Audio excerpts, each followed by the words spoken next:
¿Qué hubo? Bienvenidos y bienvenidas a, pues, los que son de Spotify y no conocen este espacio, pero es un espacio en el que yo, al final de cada mes, hablo de los libros que leí y lo voy a subir por primera vez a Spotify por una sencilla razón, y es que, pues, hace rato no subo episodio, y es porque estoy preparando uno sobre Irene Nemirovsky y ha tomado más tiempo del que pensé.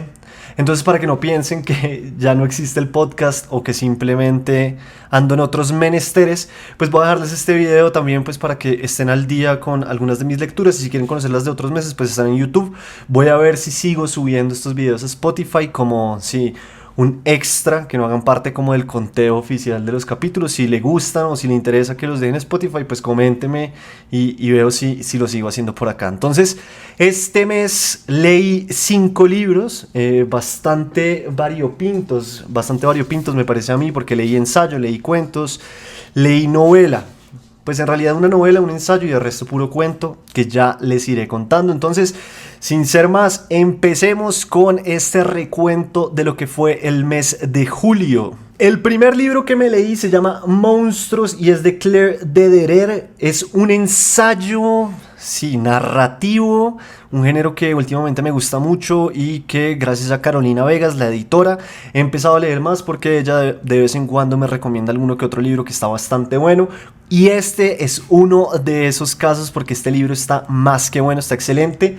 Es un libro que se llama Monstruos y que tiene una pregunta que para mí, pues, sí, enfrasca o engloba lo que es la totalidad del libro, ¿no? Y es, ¿se puede separar el autor de su obra? ¿Eso qué quiere decir? Que en este ensayo narrativo vamos a ver algo que es muy interesante, y es a la autora con argumentos, con ideas, con pensamiento, buscando algún tipo de respuesta a esa pregunta de si se puede separar el autor de su obra, en una época como en la que vivimos, en la que la cultura de la cancelación pues se expande cada día, ¿no? Y que cada vez es más común ver que autores, artistas, pintores, en fin, son cancelados por distintas situaciones.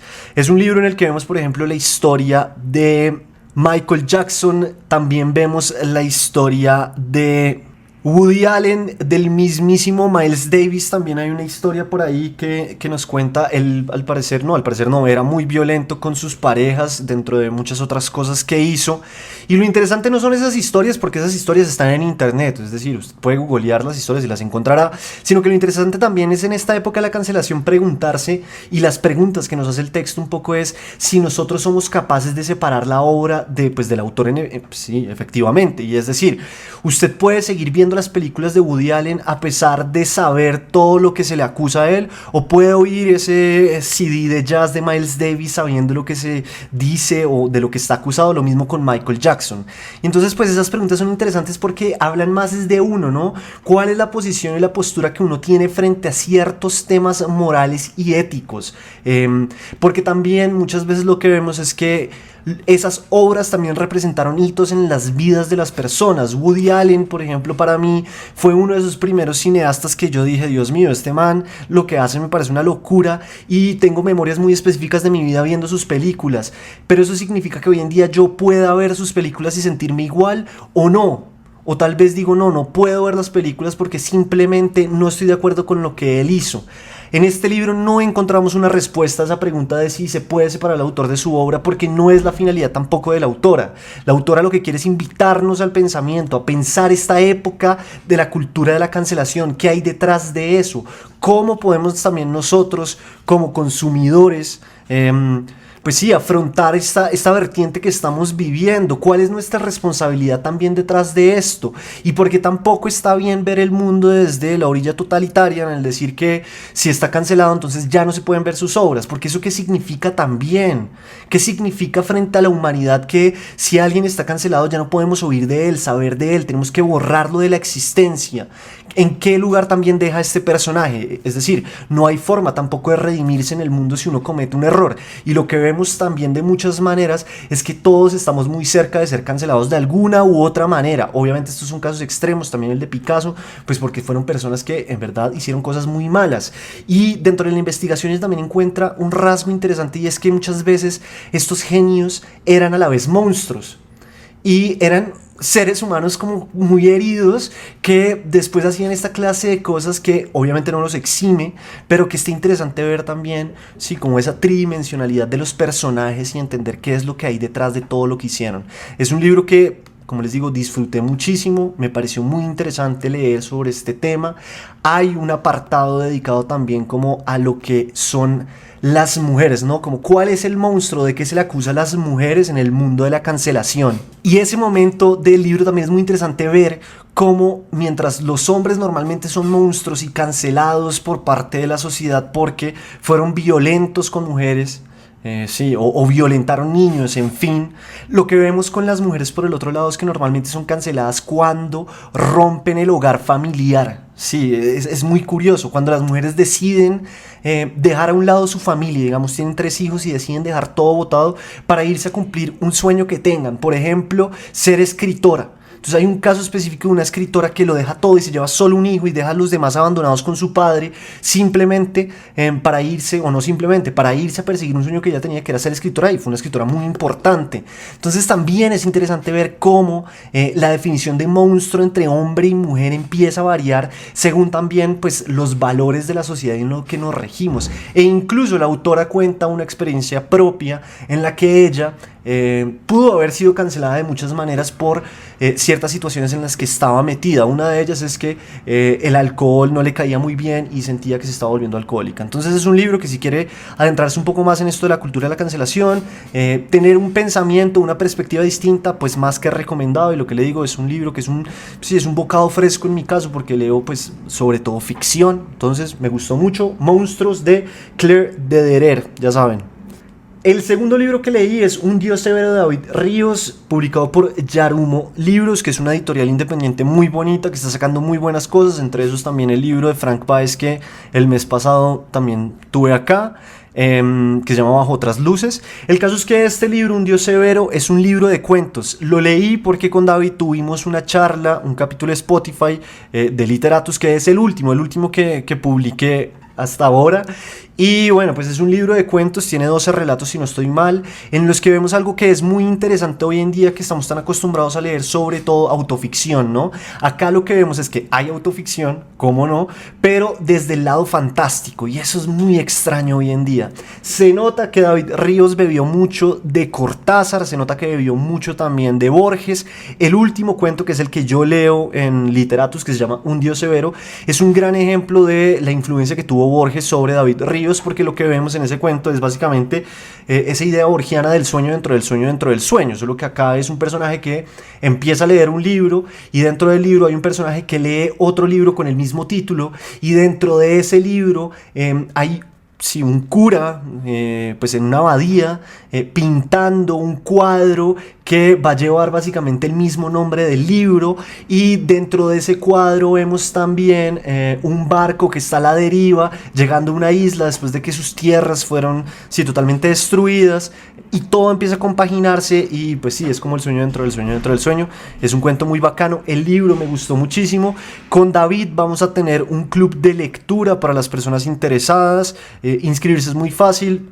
Son $3, que es lo que cuesta el Patreon. Simplemente tienen que escribirme a mi Instagram o a mi correo, que es federico.baraya@gmail.com, y ahí yo les digo cómo es la vuelta. Pero pues nada, es muy sencillo. Y este es el primer libro de cuentos que publica David. Si no han oído la entrevista, se la súper recomiendo, porque es muy bacano entender también él cómo hizo para escribir. Él es el típico autor que tiene una brújula interna, ¿no? Él no planea nada, él se lanza como un loco a ver qué sale, y a medida que va avanzando también va ajustando y arreglando lo que necesita arreglar. Lo que les digo, es un libro de fantasía. Eso no significa pues los dragones, que también está muy de moda, yo no tengo nada contra eso, sino que es más fantasía del lado borgiano y pues de Cortázar. También hay un cuento en el que uno de los personajes juega a ser Dios y a traer de vuelta a la tierra el dodo. Entonces es chistoso, es curioso. Y lo que vemos en la entrevista que nos cuenta David es que debajo de todo eso igual se esconden muchas de sus preocupaciones, de sus temores y de lo que él es como escritor y como persona. Entonces, ya saben, Un Dios Severo, de David Ríos, publicado por Yarumo Libros, por si están interesados. El tercer libro que leí este mes es Delirio, de Laura Restrepo, que en realidad fue una relectura, o volví a visitar este libro que lo había leído hace por ahí, no sé, 7 años. Y lo leí porque me invitaron al estreno de la serie de Netflix, entonces quería tenerlo fresco para ver pues qué habían hecho en la serie y cómo era el libro y tener todo mucho más claro. A ver, Laura Restrepo y este libro en específico, bueno, en realidad solo he leído este libro de Laura Restrepo, entonces tampoco podría decir mucho más, pero este libro es una completa joya. Es de verdad que es de esos libros que a mí me impresionan, sobre todo por la parte técnica, porque la historia no es que sea la historia más compleja del mundo, en realidad estructuralmente, o si uno la organizara de forma cronológica, es una historia sencilla, pero la manera en que Laura Restrepo decide contar esta historia es una completa belleza. Acá vemos, por ejemplo, que Laura Restrepo bebió de Saramago, y entonces ella juega con los diálogos dentro de los párrafos, para así darle mucha más rapidez y que a uno se le queden esas voces todo el tiempo en la cabeza, en el pensamiento y lo acompañen.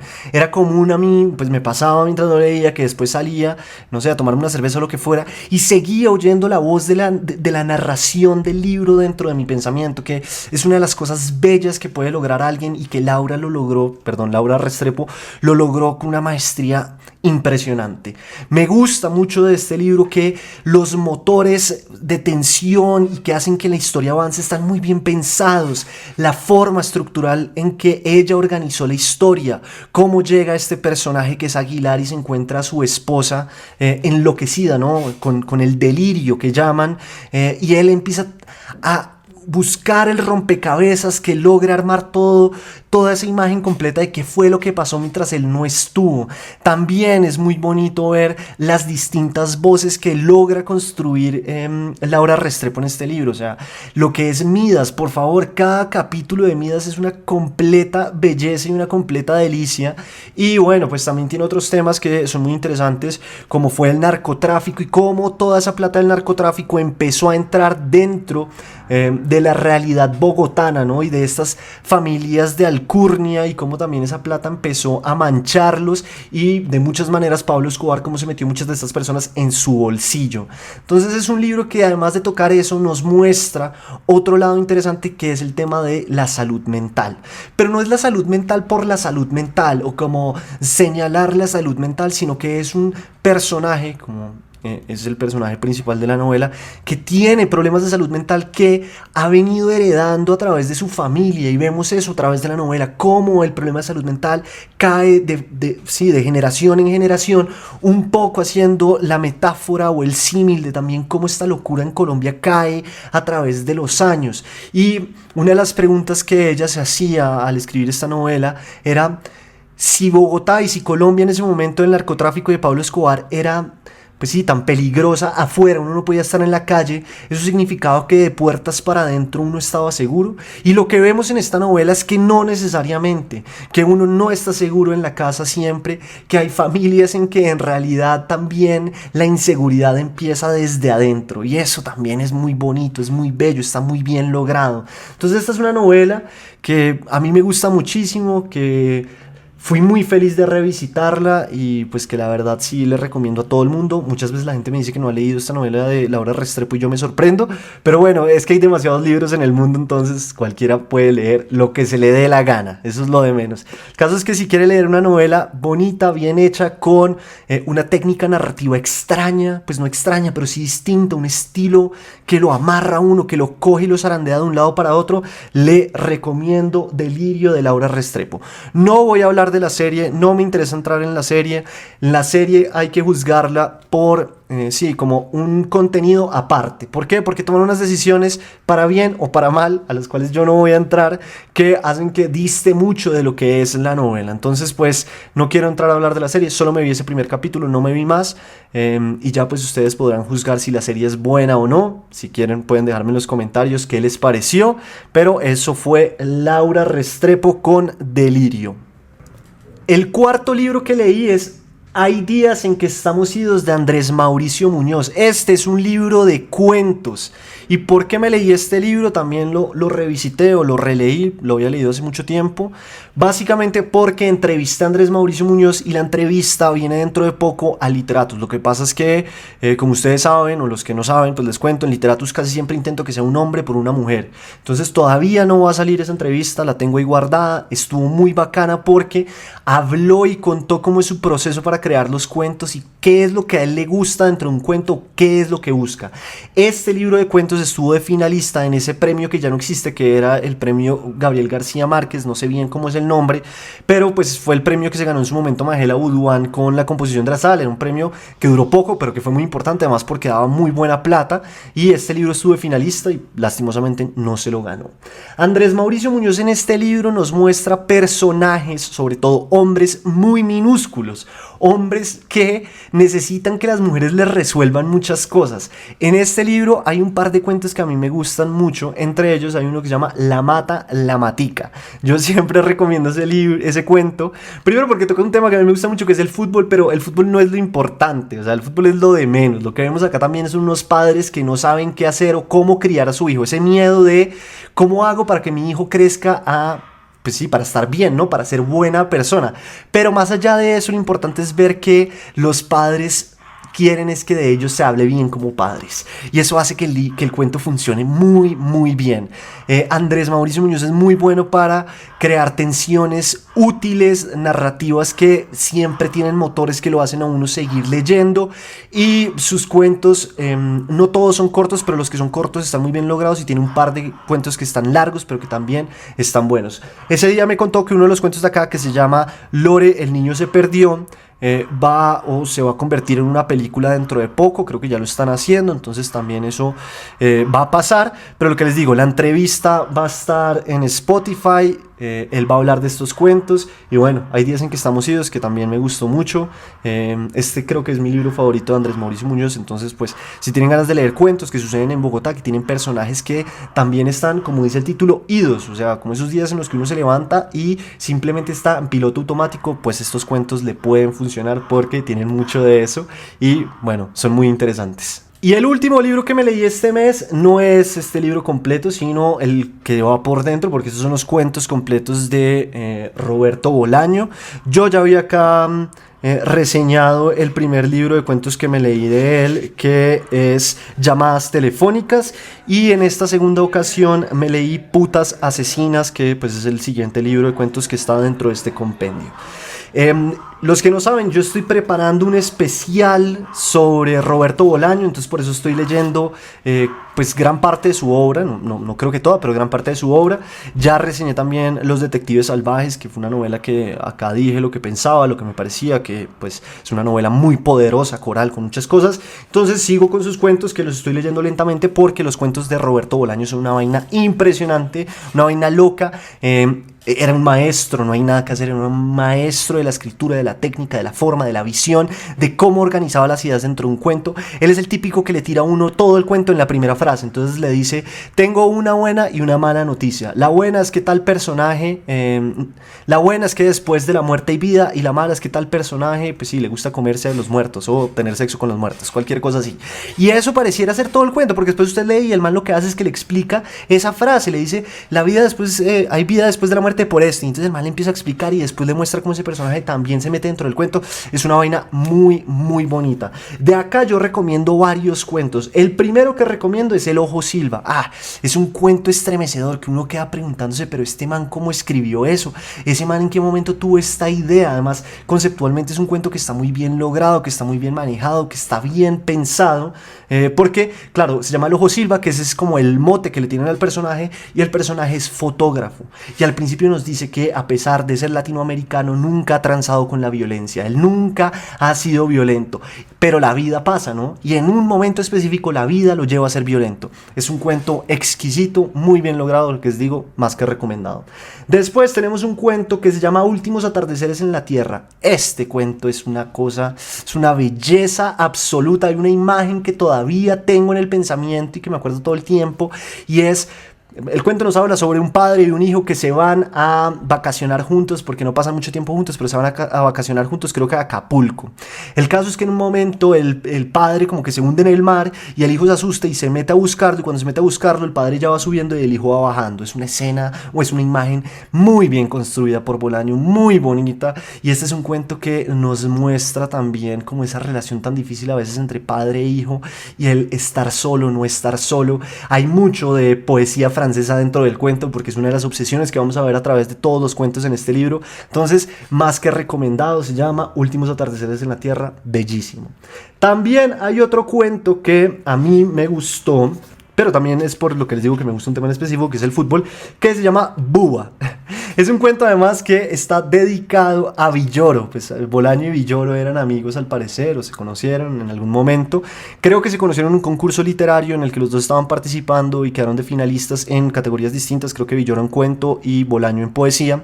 El caso es que ellos eran amigos y pues este cuento se lo dedica porque es un cuento que habla sobre el Fútbol Club Barcelona. El cuento no se trata sobre el fútbol, es decir, no es que vayamos a hablar todo el tiempo de fútbol, sino que se trata más, que eso es lo bonito de los cuentos, ¿no? Cuando los temas son mucho más profundos de lo que parece, sí, como a primera vista, y es también ver cómo personajes de distintos lugares se juntan porque son jugadores del Barcelona, y uno de estos jugadores, que es Búa, tiene unos rituales africanos que le ayuda a dos de sus compañeros y a Búa a jugar cada vez mejor, a ser cada vez mejores, pero ellos nunca ven qué es lo que él está haciendo, cuál es ese ritual que él hace. Es un cuento también lleno de humor, muy bien logrado, muy bien elegido el punto de vista, entonces ese cuento también por eso me gustó muchísimo. Y el último cuento, aunque todos se lo recomiendo porque me parece que es un libro de cuentos muy redondo, muy bueno, que me gustó mucho, es Carnet de Baile, y sobre todo me gustó por un tema en específico. Y es que, si no estoy mal, porque de pronto estoy mal en el cuento que es, pero no, creo que no. Y es que estructuralmente el cuento es muy interesante porque estructuralmente son los años que vivió Pablo Neruda. Entonces, sí, empieza 1, después 2, 3, 4, y son todos los años que vivió Pablo Neruda, y mientras tanto dentro del cuerpo del cuento están pasando otro tipo de situaciones. También me gustó mucho ese cuento, estructuralmente me parece muy bonito, muy bien logrado. Entonces eso es, pues en este caso, Putas Asesinas, el libro pues de cuentos que leí en este mes de Roberto Bolaños, que pues también tiene un cuento que se llama Putas Asesinas, que hace parte del compendio, pero bueno, ese no se los voy a reseñar para que ustedes también lo puedan leer. Y más que recomendado, Roberto Bolaño, increíble, fantástico, muy poderoso. Es clases de literatura simplemente en un libro, clases de cómo escribir cuentos. Entonces pues si usted quiere mejorar y ser mejor en los cuentos, pues le recomiendo que lea a Roberto Bolaño, porque la tenía más que clara. Y espero muy pronto tener el especial de Roberto Bolaño, para que ustedes puedan oírlo y conocer un poco más de este escritor chileno que en realidad pasó mucha vida en México y también en España, y que tiene uno de esos cuentos que a mí me parecen increíbles, que es Encini, ¿no? Y que nos cuenta cómo hacer trampa en los concursos literarios que a veces son tan difíciles y tan complejos.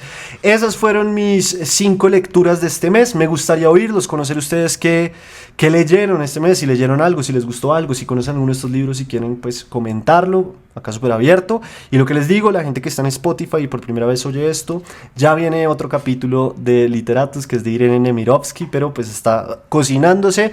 Pero mientras tanto, si les gusta este concepto, que es un poco distinto, que va un poco por las ramas, que no hace parte del conteo, díganme en los comentarios para seguir subiendo pues mensualmente mis lecturas. Y si quieren ver las otras lecturas, están en YouTube también como Literatus, y ahí tengo más reseñas de libros de esta manera.